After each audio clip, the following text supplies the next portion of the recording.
Yo c'est l'équipe, bonjour à toutes et à tous, aujourd'hui on se retrouve pour une nouvelle vidéo. Ça fait 2 vidéos que je sors dans la semaine, yes. Et malheureusement oui, comme vous avez lu dans le titre, vous n'êtes pas du tout en sécurité sur internet.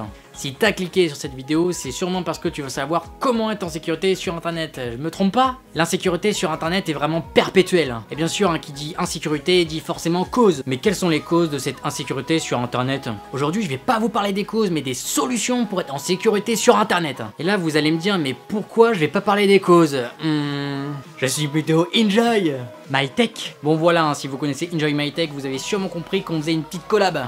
C'est pourquoi Enjoy My Tech parlera des causes des dangers sur internet.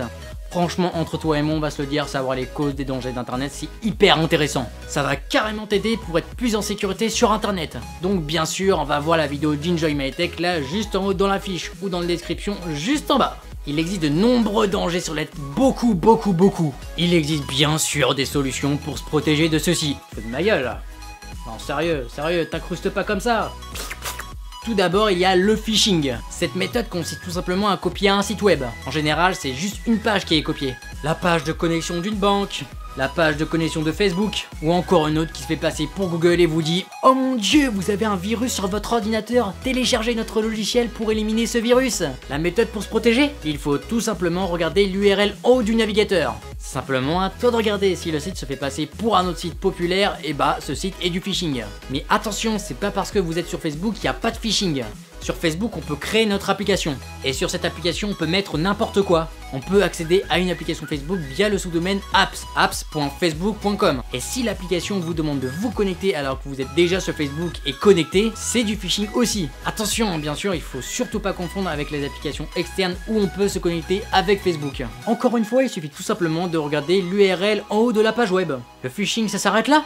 Eh bien non, je sais pas si vous avez regardé ma vidéo comment pirater un compte Facebook, mais dans cette vidéo j'avais fait une petite démo où on pouvait voir une page de phishing Facebook que vous pouvez aller voir bien sûr dans la fiche juste en haut. En général, le phishing c'est des pages de connexion. S'ils chopent vos identifiants de votre banque, c'est chaud quand même. En gros, les pages de phishing servent tout simplement à capter votre attention via des imitations de gros sites web en qui vous avez confiance. Sachez que si vous recevez un mail et que votre banque vous dit « Bonjour monsieur Pigeon, on vous doit 100 €, on ne sait pas pourquoi on est très généreux, mais veuillez vous connecter sur votre site pour bien vous enculer ». Tu m'as bien compris, hein. Jamais aucun site vous demandera vos identifiants, encore moins une banque. La seule chose à faire, c'est de vérifier l'URL encore une fois en haut du navigateur. Après, par rapport au mail, il y a d'autres dangers.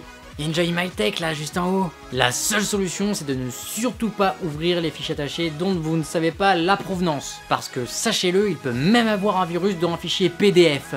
Bien sûr, ne cliquez surtout pas sur les liens si les mails ne sont pas de confiance. Faites surtout attention à ça parce qu'il est possible d'usurper un mail. Alors dans un mail, appuyez sur la petite flèche en haut, ça vous affichera l'email réel. C'est possible d'attraper un virus en cliquant sur un lien, surtout si vous ne faites pas la mise à jour de votre système d'exploitation ou de tout autre logiciel. Donc veillez surtout à faire les mises à jour de tous vos logiciels. Ensuite, une des menaces les plus répandues sur le net, c'est le Trojan. C'est tout simplement un logiciel qui va se faire passer pour un autre avec derrière une grosse menace. Un exemple, comme par hasard, hein, vous êtes sur un live Twitch, il y a un mec random qui te dit « Oh, si tu veux, j'ai un logiciel pour améliorer ta connexion et faire de super live. Ça va booster ta connexion, tu vas voir, télécharge-le et lance-le. » 18-25. Bon, parlons-en vite fait du 18-25. Ceux qui ont fait ça, bien sûr, c'est une minorité. Mais ceux qui ont fait ça, c'est vraiment des petits rigolos. Ils ont pompé un truc, ajouté 2 lignes de code, il y a 36 000 fautes d'orthographe. Bref, c'est de la merde. En plus de foutre le bordel sur votre ordi, ils savent même pas faire le truc correctement, quoi. Un autre exemple, il y a FIFA 10 000 qui sort sur PC. Toi, si t'es adepte des cracks trouvés sur internet et en plus de FIFA, qu'est-ce que tu vas faire? Et bah tu vas tout simplement essayer de trouver le crack de FIFA 10 000 sur internet. Et qu'est-ce qu'ils font les gens malhonnêtes qui uploadent ces cracks? Et bah ils injectent un virus dans le crack en question. Ah, je sais pas si je vais garder cette séquence en montage, c'est chelou quand même. Bref, voilà, vous m'avez compris. La seule solution, c'est de faire attention au crack que vous téléchargez. Surtout, regardez les notes, les commentaires du crack, bref, renseignez-vous. Pour ceux qui sont plus avancés aussi, vous pouvez décompiler le logiciel pour voir le code qu'il y a derrière. Et ça aussi, ça équivaut aussi pour les photos, les films, les PDF, etc. Ce que vous devez faire, c'est surtout activer les extensions. Parce que par exemple, un .exe peut se faire très bien passer pour un film, il suffit qu'il y ait une même icône et vous pouvez très vite tomber dans le piège.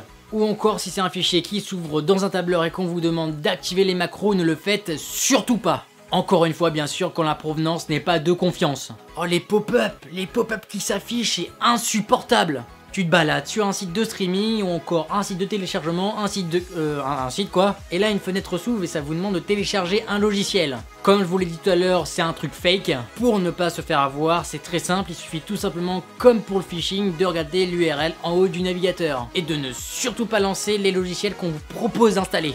Oh mais si avec ça encore ça irait, comme s'il y en avait déjà pas assez. Ah parce que je peux vous dire que les arnaques internet, c'est très lucratif. Si vous vous baladez souvent sur YouTube, vous avez sûrement vu une ou plusieurs vidéos où la personne en question appelle un faux technicien Microsoft. Mais récemment j'ai vu une autre type d'arnaque. Une entreprise s'appelant Easy Support, mais moi j'appelle pas ça une entreprise, j'appelle plutôt ça une belle brochette de merde. Ce qu'ils font c'est tout simplement au moment où une fenêtre de spam s'affiche et qui vous dit que vous avez un virus, celle-ci vous dit qu'il faut appeler un numéro. Bref, au bout du compte, ils essayent de vous refourguer un faux logiciel qui vous dit soi-disant que vous avez plein de menaces sur votre ordinateur. Je me ferai mais un plaisir de les défoncer dans ma seconde chaîne YouTube.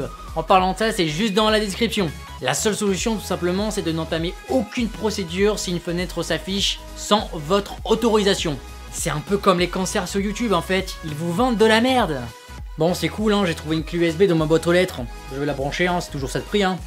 Ah non, ne fais surtout pas ça, il faut jamais faire ça. Si tu trouves une clé USB dans ta boîte aux lettres, ne la branche surtout pas, parce que cette clé USB servira à infecter ton ordinateur. Aussi, ne laisse surtout pas traîner ton ordi allumé, surtout quand il y a beaucoup de monde. On ne sait jamais, n'importe qui peut avoir une clé USB à disposition. Comment ça marche? On en parlera dans une prochaine vidéo. Allez vas-y mon gars, je suis trop un cœur, je vais te DDoS. Ah, je vais t'en hyper mon gars, je vais trop te hacker, tu vas voir. Bon, faut pas leur vouloir, hein. C'est un peu comme les concerts sur YouTube, Maounou, etc. Hein. Le concert commence à se développer. Bien sûr, il faut payer, je ne vous donnerai pas de site pour le faire, ce n'est pas du tout mon intention. N'importe qui peut le faire, donc ce que je vous conseille, c'est de ne surtout pas aller sur un site que vous ne connaissez pas. En plus, si vous ne connaissez pas la personne. Parce qu'avec quelques lignes de code, pouf, on peut avoir l'IP d'une personne. Au pire, utilisez un VPN pour naviguer en toute sécurité sur internet. Mais ça aussi, on verra dans une prochaine vidéo. Bon, hein, pour résumer, il faut essayer de mesurer le niveau de Ah, je reconnais ça, dis donc. Bon, hein, pour résumer, il faut essayer de mesurer le niveau de confiance de la ou des personnes qui sont derrière les choses dont je vous ai parlé. Un site web, un fichier, une entreprise, etc. Bon voilà, j'ai parlé d'à peu près tout. Bien sûr, hein, de la sécurité, on peut vraiment en parler des heures. Dans de prochaines vidéos, je ferai 2 faux phishing, 2 faux logiciels, 2 faux mails pour vous montrer vraiment les dangers en temps réel.